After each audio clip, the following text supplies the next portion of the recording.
আজকে করে দেখাবো চমৎকার একটি মাছের ঝোল রেসিপি। তো এই রেসিপিটি করে নেওয়ার জন্য যে কোনো মাছ হলেই হবে, তবে বড় মাছ হতে হবে। আর সঙ্গে থাকছে বাঁধাকপি। তো বন্ধুরা বুঝতেই পেরেছেন, বড় মাছ ছাড়া বাঁধাকপির সঙ্গে কিন্তু এই আইটেমটি একদমই যাবে না। সেজন্যই বড় মাছের কথা বলেছি, সেটা যে কোনো মাছ হলেই হবে।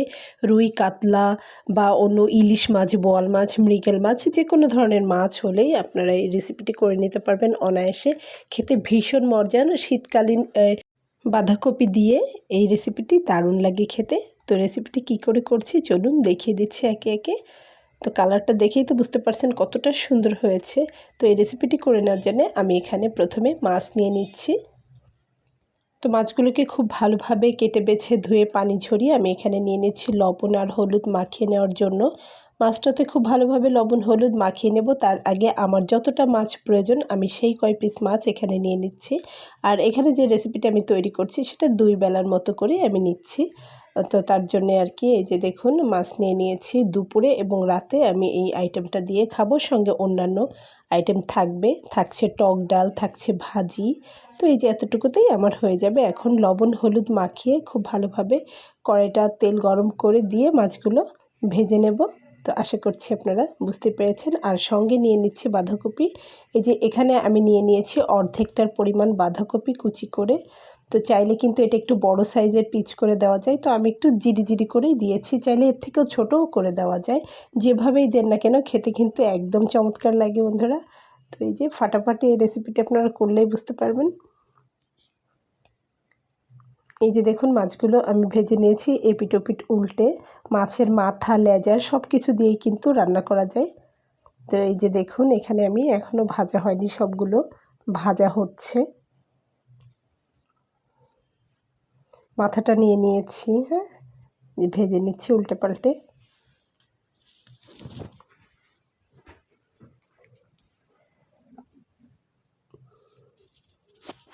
এই যে দেখুন মাছগুলো কিন্তু আমার প্রায় ভাজা হয়ে গেছে। এখন আমি তুলে নেব।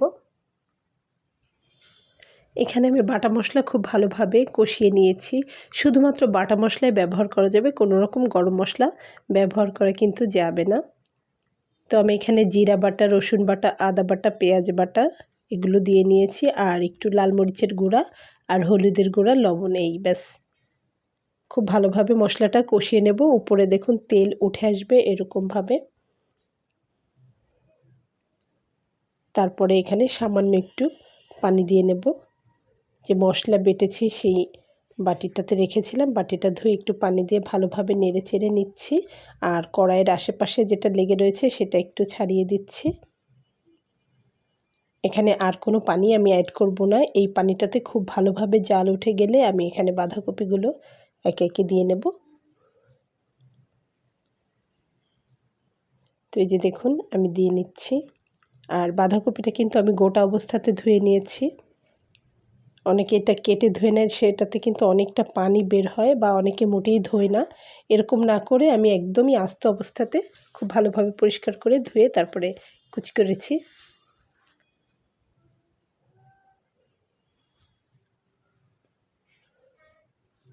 সবগুলো দিয়ে এই যে খুব ভালোভাবে এর সঙ্গে কষিয়ে নিতে হবে। খেতে ভীষণ ফাটাফাটি একটা মজা। এভাবে কষিয়েও যদি আপনারা রান্না করেন সেটাও কিন্তু একটা আইটেম হয়ে যাবে। তো এই যে দেখুন হালকা হালকা পানি ছেড়ে দিচ্ছে। তো এখন আমি ঢাকনা দিয়ে ঢেকে খুব ভালোভাবে এটাকে কষিয়ে নেব। একদমই লেগে যাওয়ার কোনো সম্ভাবনা নাই, কারণ এর ভেতর থেকে পানি ছেড়ে দেবে। তো এই যে দেখুন ঠিক এরকম এই পানিটুকু দিয়ে এটাকে খুব ভালোভাবে কষিয়ে নিতে হবে নেড়ে চেড়ে। তো বাঁধাকপিটা একটু পরিমাণে কম দিলেই বেশি ভালো লাগে, তো আমি এখানে একটু পরিমাণে কম দিয়ে নিয়েছি।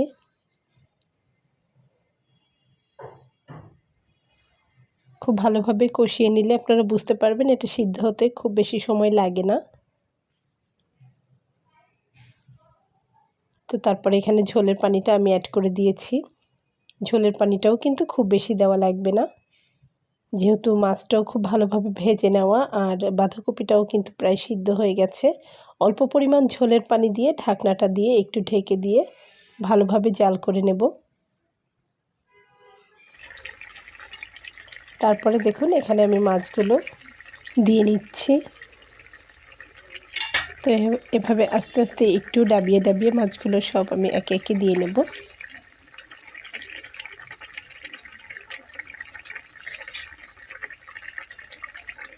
তো বন্ধুরা যে দেখুন খুব সুন্দর করে বসিয়ে দিচ্ছি।